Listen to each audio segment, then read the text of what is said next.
Congressional leaders have cleared a path to keep the government funded through late September.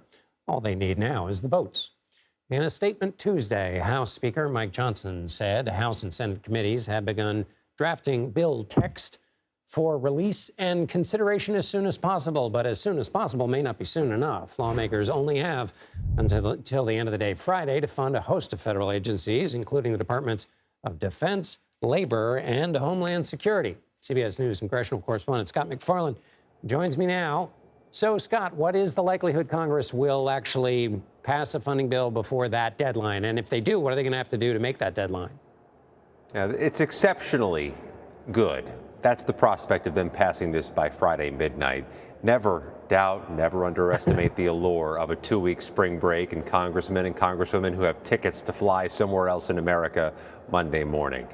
They have, in a sense, John, put an end to 6 months of these pestering, stubborn government shutdown deadlines that just pop up month after month. What they're about to do is give themselves a 6-month reprieve and kick all of this until September, when surely there'll be no general election drama or campaign theatrics surrounding the next set of government shutdown deadlines first thing this fall. But they're nearing a pathway to get this done by Friday, and it's worth noting because it really has been a particularly transcendent issue. They're going to find a way to fund the Department of Homeland Security.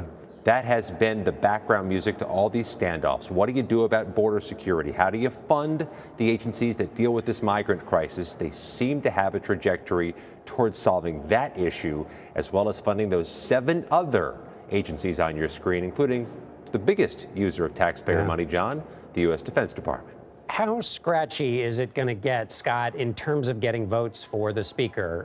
The Freedom Caucus members say they don't want to vote for anything that doesn't have various strict border policies, so he's going to need Democratic votes, undoubtedly. There was a time in recent memory when that got you bounced as a speaker. Obviously, the politics are a little different, but how is this going to happen?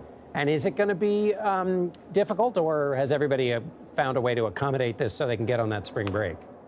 It looks like he's going to get the Democratic votes he needs. Once again, all of these government shutdown deadlines have been averted through bills that pass with overwhelming Democratic votes, the minority party. Think of the Wizard of Oz. This is like when Dorothy goes up the tornado and is in the land of Oz with all the colorful spectrum.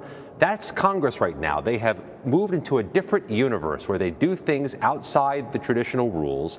They forego traditional procedures because they can't work their majority to do things traditionally. So they are not in Kansas anymore. They're in the land of Oz, passing things through this fanciful, outside the traditional rules mechanism. But John, they're going to keep doing that seemingly through the end of this Congress. This majority is not going to get any more workable as we get closer to November. Scott MacFarlane in Oz and at Capitol Hill. Thank you so much, Scott.